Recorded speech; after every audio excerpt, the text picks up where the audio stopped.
knew and understood that the Steelers were involved and wanted to find out what and where they and when they offered a contract or a deal, to New England for Joe Milton and what that was, I think it gave us a behind the curtain look at the fact that the Pittsburgh Steelers are, one, looking for options. I went through that yesterday. I think the Steelers are looking for options. But I also look at it and think the Pittsburgh Steelers might be looking for alternatives. And we might be coming upon a time when the Steelers are ready to find those alternatives because they understand that they're running out of time. You looked at it early in this process, and that was not the case. You understood that Aaron Rodgers was the best option and that chances were he's going to land in Pittsburgh, but it's okay to wait because you have Mason Rudolph. Okay, that's awesome.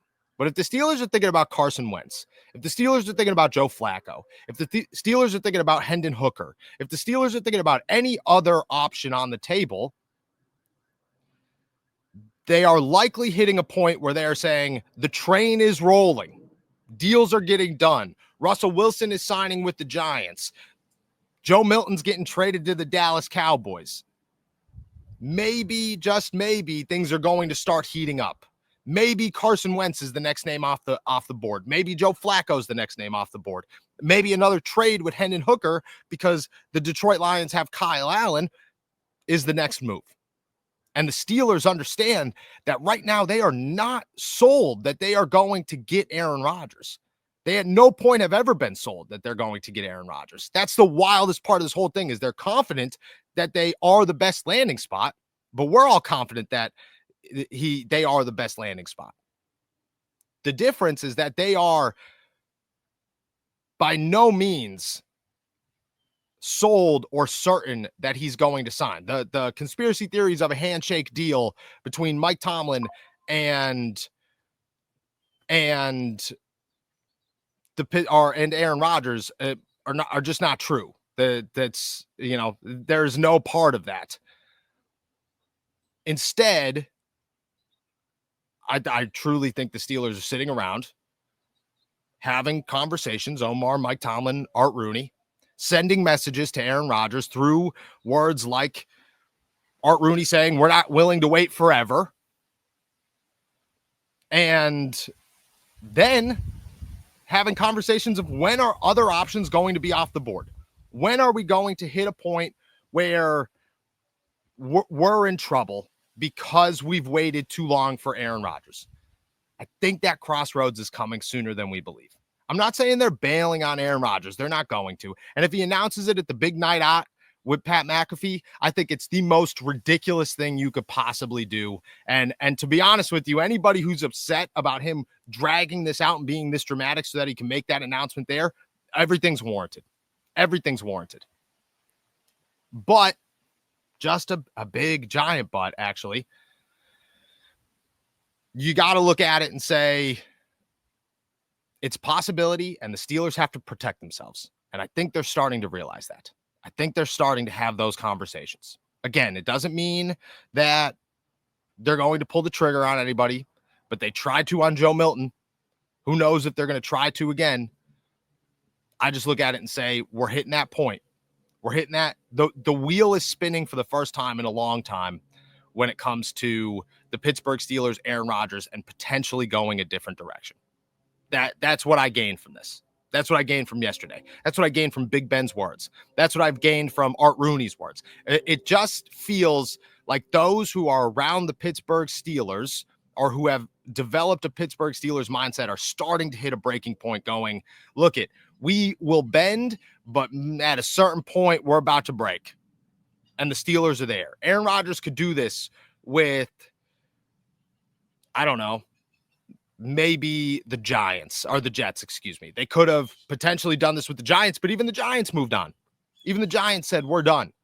The Steelers are right now a desperate team, but how desperate are you willing to get?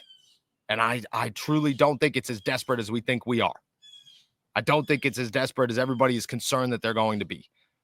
I really, really believe that the Steelers at some point are going to start having those conversations, are having those conversations, made it very clear to us at the league meetings that they are not willing to wait and that they are thinking about alternatives. They are thinking about other veterans. Omar Khan said it and said you could pretty much bet that another veteran will be on the team.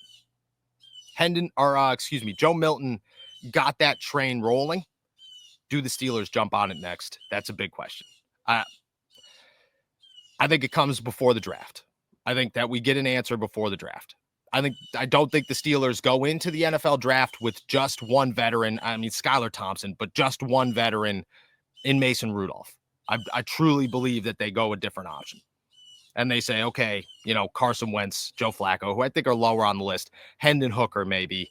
As crazy as this sounds, I know nobody wants to hear it. Will Levis, like any name that is realistic for the Steelers. I think before the draft, they have that in place.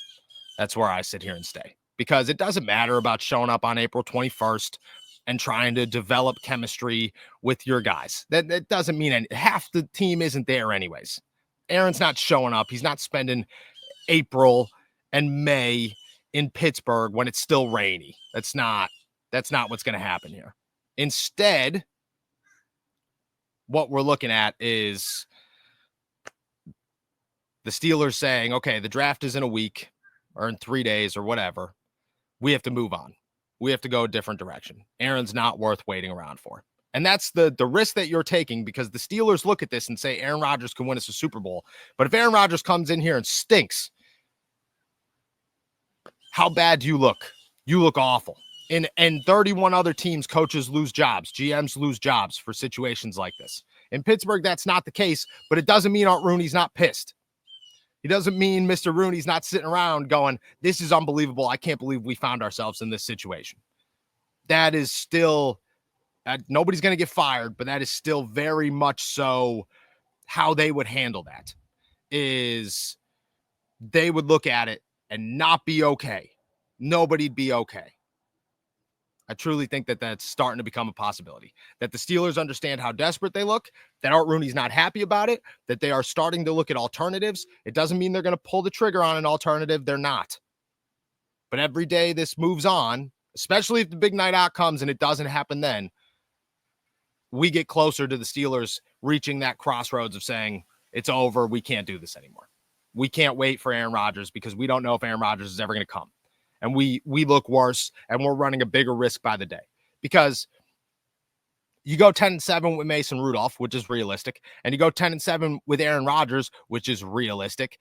The only difference is there's some respect with Mason Rudolph, and there's a lot of complaining and a lot of underachieving and a lot of upset fans with Aaron Rodgers, and it's all warranted. It's all warranted. If the Steelers wait this long for Aaron Rodgers, every week the Steelers wait longer for Aaron Rodgers, the expectations for what he should do this season should raise. That's how everybody should look at this.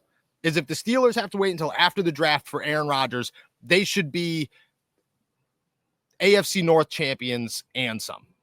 You wait until training camp, potential Super Bowl champions. That's where they go. And is that the case? No, not realistically. But that's what Aaron Rodgers is saying.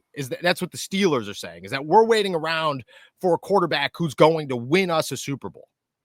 3 weeks ago, it's a quarterback who could win us a Super Bowl. Today, it's a quarterback who is going to take us to an AFC North championship, who's going to win a playoff game. The longer this goes out, those expectations raise.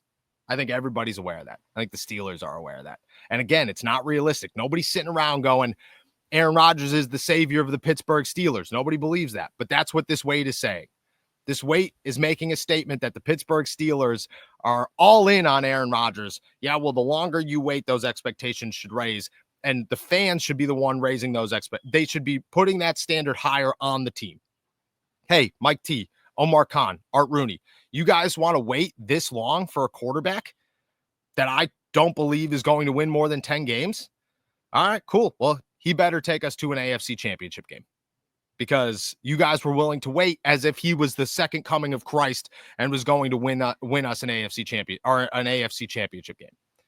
That's what the Steelers are saying. Because you could go win 10 games with Mason Rudolph. I truly believe that. You could go win 10 games with Carson Wentz, maybe. Joe Flacco, maybe. I mean, this is the Pittsburgh Steelers. They win 9 games no matter what. But you could go have a playoff shot season without Aaron Rodgers. The longer they wait, everybody should be increasing those expectations and putting it on them, even if they don't believe that they're there. Just to say, hey, you guys deserve more pressure because of how you handled this situation. That's how I view the Steelers situation. They have a long-term plan, but their short-term one, wild. Absolutely wild. And I think they're starting to look at alternatives. We'll dive into it more. All right.